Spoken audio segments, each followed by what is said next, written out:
If I could put time in a bottle, these are the things I would do. I'd save every day till eternity passes away, just to spend it with you.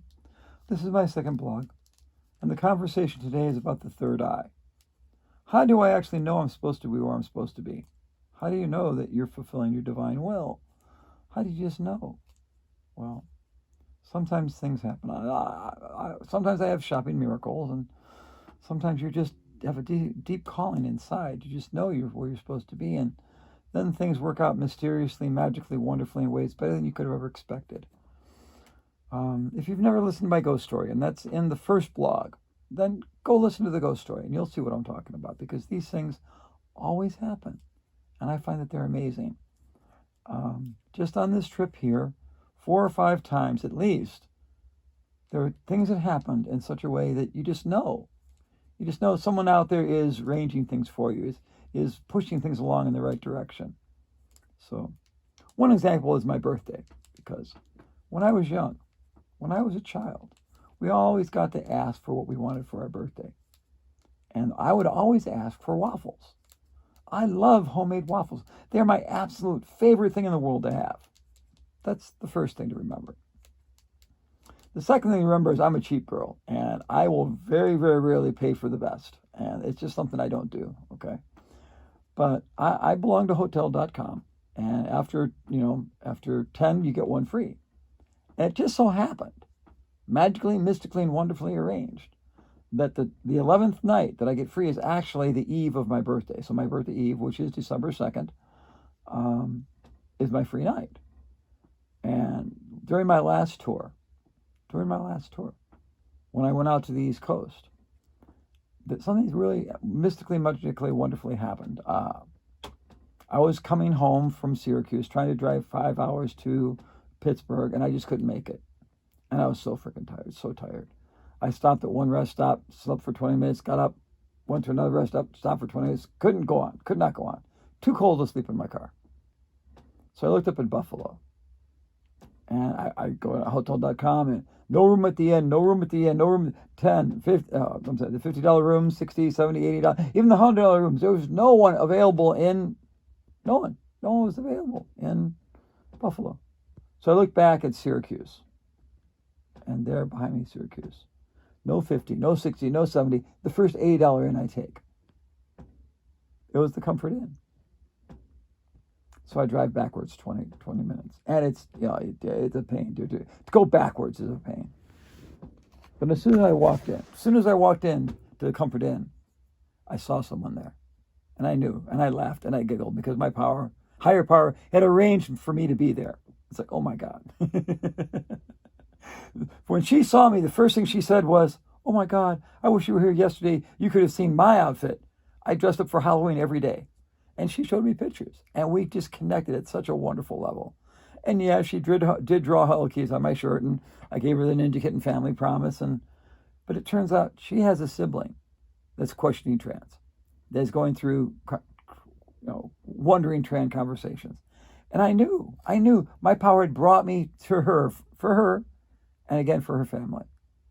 And the room was beautiful. The room was wonderful. And they gave me such a good breakfast in the morning. I was like, oh my God.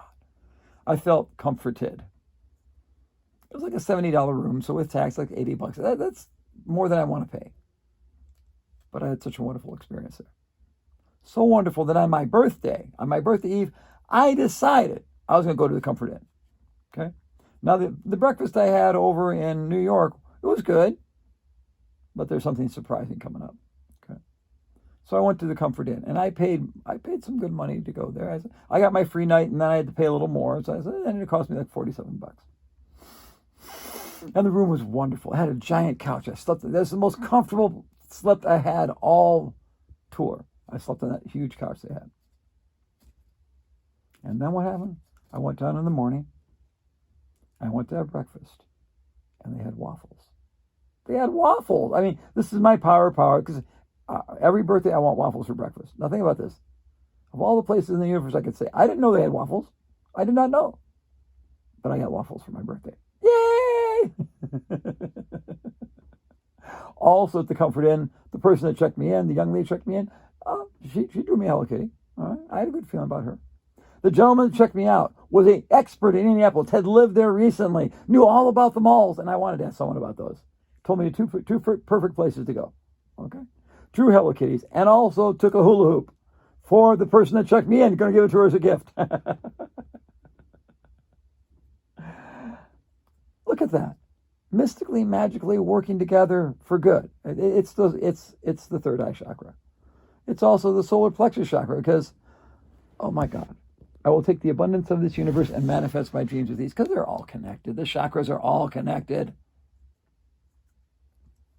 But this is my third eye conversation. So I'm coming toward Columbus, and I'm torn. I don't know where to go. I want to go see my friends at Easton. I want to go see my friends at Polaris. I'm thinking about the Tangier Mall I've never been to. And it's pulling me. It's hard. Where to go? I want to see everyone. This is my family. This is my family.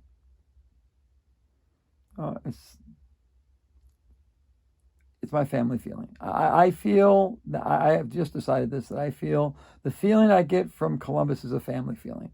I feel like they're family. It's family feeling. I feel like they're family. I decide Easton. So I go to Easton. And I have this tug in my heart leading me toward Nordstrom. I go to Nordstrom. I've failed there many times at the cosmetic counter. I speak good beauty, but they just don't want to draw anything. It's like yeah, it happens. But I go in there and wish them a happy birthday, Merry Christmas, happy birthday. Tell them about my trip. And the first wave, no luck. I go around the back and I don't give up. And I find one beautiful person that understands my message, loves me so much. They draw me a Hello Kitty. It's like, awesome, I love it. Now, as I walked in, I saw the E-Bar, and there were 3 people there. And they were beautiful, but they were busy. And you can't talk to them when they're busy. So as I'm walking out, just so happens there was no one there. So I tell them all about the Ninja Kittens and the Hello Kitty Warriors. I tell them about love. I tell them about light. I tell them about fighting for the good. I tell them about how the Ninja Kittens can be any race, any age, any gender identification, any orientation, any religion, because all true religions will embrace love. I don't care if you're a white witch, a priest, or a rabbi, or anything in between. As long as you love love and accept me, that I love love and love hate, I'm down with you. I'm good with you. And your basic job is just take whatever you've got, spin it with positivity, and pull our world into a better direction. And they were so down with that message. All 3 of them were like, but one of them was like, oh my God, I love this so much. And every one of them drew Hello Kitties with me and deep conversations. I know I'm supposed to be at Easton. I know I'm supposed to be there. Meet some old friends, make some new friends. It's what I want to do. And then I look down at my phone, and there's a message from a friend of mine over at Polaris saying, hey, I saw you're in Columbus. Come go see us. Come see us. So last time that happened, I was in Michigan, and I went to try and see him, and I couldn't find him. But I know Saks Fifth Avenue, so this is on Instagram, so I had hope. So I just knew I'm supposed to go. So I did. I pulled up stakes at around 2 o'clock, and I went to Polaris. The first thing I do is walk over to the Buckeye store, because the first time I went to Columbus, I made a really good friend. I talked to her for half an hour. She's family. I stopped in, said hello to her. I took my hoop with me, my very last hoop, because I know I'm supposed to. Again, there's intuition. I know I'm supposed to take my hoop in. My very last hoop, I walk in. I'm walking by Bath Betty Body Works. There's a girl sitting out on the kiosk that they've got where they hand out their takeaways. She looks at me, and her eyes light up like Christmas trees, so I know she knows me. And she says, hoop. It's the only thing. She says, hoop. Oh, my God. I know right there in my heart of hearts, she's supposed to have that hoop. So I hand her the hoop. I just hand it to her. Like, there it is. It's for you. It's my birthday. I made all these hoops. I'm supposed to give them out. I know you're supposed to have this one. She goes, I know you, Sandy. I know you. I follow you on TikTok and Instagram. It's like, I love you. So I love you too. And here's a gift. She already had my Ninja Kitten family promise. She knew me well, okay? And here again's the third eye. It's you follow intuition and amazing things happen. It's just what happens. So then I go meet my friend over at Saks. And on my way in, I say hello to my friends over at the Mac Beauty Counter that have drawn me such beautiful Hello Kitties in the past. No one wants to draw there, but I say hi. I tell my stories, and I love them, and they love me back. They follow Sandy. They know what I'm doing. They appreciate my mission. So I walk into Saks Fifth Avenue, and I meet my friend there. And she introduced me to a new friend. And they have 3 people in Saks all draw Hello Kitty right there. And then I found a couple more in Saks that also drew, because I love these people, and they love me back. So it's like, okay, well, I know I'm supposed to be here. I know I'm supposed to be here. But time is running out, and I meet some more people. I go over to Journeys, and I get in trouble for distracting 4 people that all drew Hello Kitties on their hands while they were drawing them on my shirt. They got chased out. So, whoops. Then I'm ready to leave. I am ready to leave. And I'm standing over by Starbucks, right, on the 2nd floor. And there's someone there with a mask that looks like a kitten. I said, I like your mask. And the person comes up, I like everything you're wearing. Everything you're wearing. And I tell them about my mission. And there's 4 people right there, young people. I don't know how old. They're less than 18, maybe 20. I don't know. I don't know. I don't really care. But they stop right there and all draw Hello Kitties on each other's backs. On my shirts, by the way. And they love what I'm doing. They love what I stand for.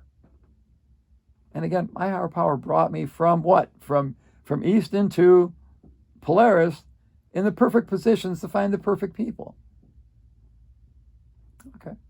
Now I'm driving home. Okay. This one I'm driving home. Okay. Think about this. Of all the places, because I'm hungry. I haven't eaten, because I don't eat when I'm on these things, right? When I'm out there talking about love and light, when I'm there focusing on sharing light, I'm not hungry. I'm not. So I'm driving home toward Cleveland, and I stop at one little place, random little place. It's a BP station, with a little food thing next to it. So I walk in. It's not my favorite place to go. I don't know why I'm there, but I'm there. I grab a couple donuts and a turkey thing, and I walk up to the person at the counter. And they're a young gentleman there, got a little beard on, a little look of hippie-ish. And I say, do you know anyone that loves Hello Kitty? I have my card in my hand. And they go, I love Hello Kitty. Huh? What?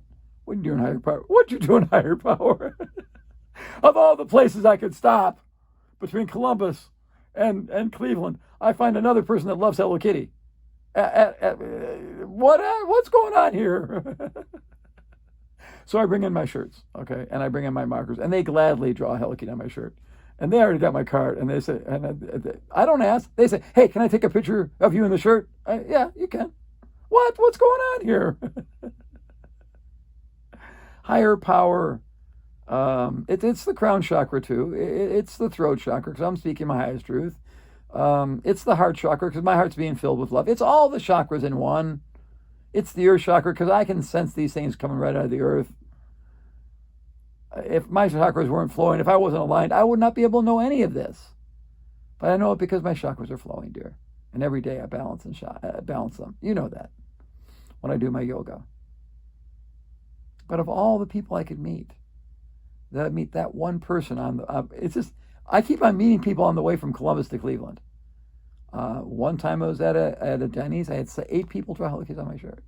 Another time I stop at a McDonald's and find 2 ninja kittens that then talk to me later and say, hey, Sandy, we saw you in drive-thru. I know who it was. They're my friends I met. Just stopping random places between Cleveland and Columbus. It's amazing who you meet when you walk with your hands, with open hands, giving love. It's amazing what happens when you stand up for what you believe and share love out of a pure heart. It's amazing what happens. And the reason I'm saying this isn't this because I want you to say I'm good or great. It's because if you listen to your third eye, if you listen to your intuition, if you follow love and light, this will happen to you too. Everything works together for good. In the Bible, it say all things work together for good to those who love God and called according to his purpose. Well, that's also the solar plexus chakra. It's the same thing. My will and the divine will are one. I will take the abundance of this universe and manifest my dreams with ease. And what is my dream? To find ninja kittens, find Hello Kitty warriors, to infuse them with the love that roars, and let love roar. Thank you for listening. Thank you for being here with me. because this is the third eye chakra.